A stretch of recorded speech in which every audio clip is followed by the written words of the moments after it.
So I want to take you back to August. So we are coming up on 1 month in August after losing my 16-year-old daughter. And I'm sitting on the porch and I'm journaling and I'm praying. And God gives me this vision of Abraham placing his son Isaac on the altar as a sacrifice.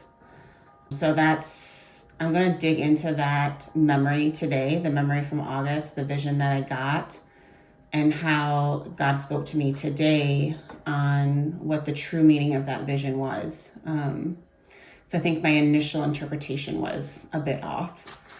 But I'm so grateful that you're taking the time to watch this video. I would love if you would subscribe to my channel. It's just going to help me to reach more people. The goal of this channel is to help other people that might be struggling not only with loss, but also in their faith. Because what you're going to hear today from me is how God is using this to strengthen my faith. But back to, it was around August 7th. That was the closest date I could find to this, what I was writing here. But a couple of things had come up for me that day. One, I was wrestling with why this had happened.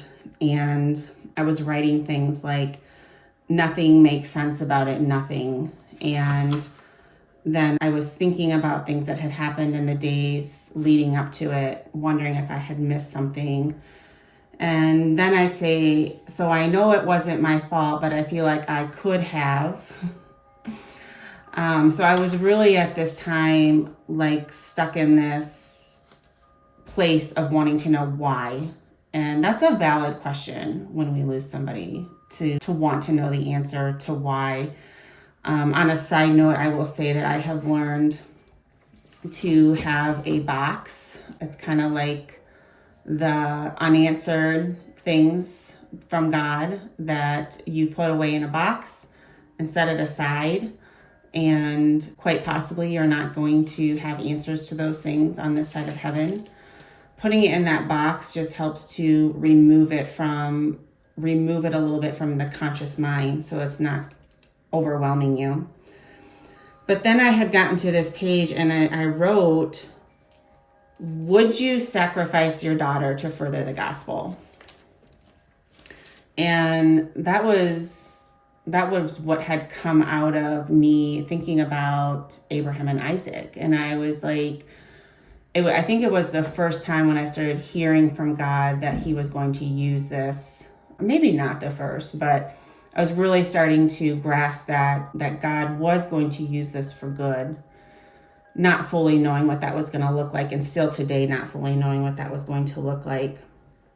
And so I had in my mind that possibly this all had happened, that this had happened in order to further the kingdom of Jesus. You're going to find out from what I write today that it's no longer that it happened in order to, but from it, the kingdom will be furthered. So it's not the answer to why, but I question in that moment if I had thought I had found the answer to the why. But let me just read what I wrote, and some of my answers will come through, and I may stop and further explain different things. But the story of Abraham and Isaac, and Abraham placing Isaac on to sacrifice on the altar, is Genesis 22. So you can go back and read that story for context. But what I was doing here was Immanuel prayer, where I'm just letting God speak to me, and I'm journaling as I hear God speak to me. He says to me, "This child that you love, Delaney, she is my child. The loss is not intended to harm you. It is not intended to destroy your life. I am your Father in heaven. I am your Father in heaven. My love for you is unfailing.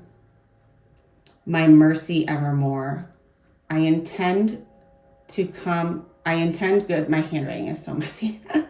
I intend good to come of your life, and through this suffering, you will demonstrate a kind of faith that many have not witnessed. I will use your persistence in life and in loving me, loving others, to draw my children who are not intimate with me into a kind of intimacy they have never fathomed up until now. So this is where I heard God kind of speaking to me that one, what happened with Delaney was nobody's fault. He didn't do it as a punishment, and I would be lying if I said that that had never crossed my mind. It's crossed my mind a lot. That, in fact, I even sent my pastor a message early on. I can't remember the scripture, I'd have to look it up, but it made me stop and think that, gosh, was this because I was unrighteous? Similar to the story of Job. You know, his friends all thought that he had lost everything because he was unrighteous, but Job was actually a righteous man. And there have been times when I've wrestled with thinking that this was a punishment, but here God is saying that this was not intended to harm me. And I feel like he even would have spoken, it was not intended even to discipline me per se. And then I go on to, I always heard your prayers for protection. I constantly prayed protection over Delaney and Elizabeth and the other two girls. They weren't girls that went out a lot, but most certainly when they were on the road, always just praying prayers of protection. And this night, I don't think I had prayed a prayer of protection because everybody was home safe in their beds. But he says, none of your prayers were in vain. It grieved me to pour this cup onto you. None of my children can be fully protected from this fallen world. I did not choose you for this, but I chose to use you in the midst of it, and your family is under a great order of protection by angels. Let me read that again. I did not choose you for this, but I chose to use you in the midst of it. And your family is under a great order of protection by angels. This was powerful, the second part, for me to hear, because for months after losing Delaney, and anybody who is close to me can attest to this, I was overcome with fear of more things happening, more bad coming on to us. God has since relieved me from that. I don't have that fear anymore. I've started to really trust his protection in a new way again. And so to hear that was reassuring for me, to know that we are being protected and my prayers are being heard. But also it was the part of, I did not choose you for this. That also validates what I was saying before, that this was not because of anything that I did or didn't do. And it was not discipline. It was not punishment from God. Let's see what's next. I have poured my spirit upon you so that you will easily walk in obedience. Your perseverance to obedience is developing a faith in you like Abraham, and that is why I brought that image to you. Not that you would view your daughter as a sacrifice, although she is, because her death will further the kingdom. But it was so that you would begin to compare your faith, your trust in me, and your potential for obedience to that of Abraham. That was like, wow. It talks in Genesis 22. This story really is about Abraham's faith, because if he didn't truly trust God, he would have never placed his son Isaac on the altar. 22:5 says, Abraham said to his young men, the men that were with them, stay here with the donkey, and I and the lad will go over there, and we will worship and return to you. It says, we will worship and return to you. Abraham knew all along that God would provide an offering other than his son. So yeah, that's huge. And at this time, Abraham is like over 100 years old. So he's had many, many years to develop this kind of faith. I'm 45. So the level of faith I have right now is not the same as Abraham's. I do not put myself on a pedestal such as that. But what God is saying here is that he is developing a faith in me like Abraham. And that is what he wants me to take from this story, is the potential to have a faith so great that I trust him with every single step of my life. Definitely a work in progress. Child, mountains are moving in your life. I wish you could see it more clearly. He says this because earlier this week, he had also talked about moving mountains. And, I keep asking God repeatedly to move in my life on a couple big issues. And this particular day he had said, "Dear child, I know when you think of me, you see and expect mountains to move. I admire your expectant heart, your authentic hope. Most mountains that move are imperceivable to the human eye, and such is the case with your life. It will be hard to see all that I am doing, but keep believing and having faith, and one day your eyes will be able to perceive all that I have done." That's amazing. God's like, you keep asking me to move, but I'm moving already. You just can't see it. You're looking for the mountains to move right in front of your eye. Who has ever seen a mountain shift right in front of their eye? They're moving little by little all the time. We only see, if we compare a picture from many, many years in between, we can see how the mountains have moved, right?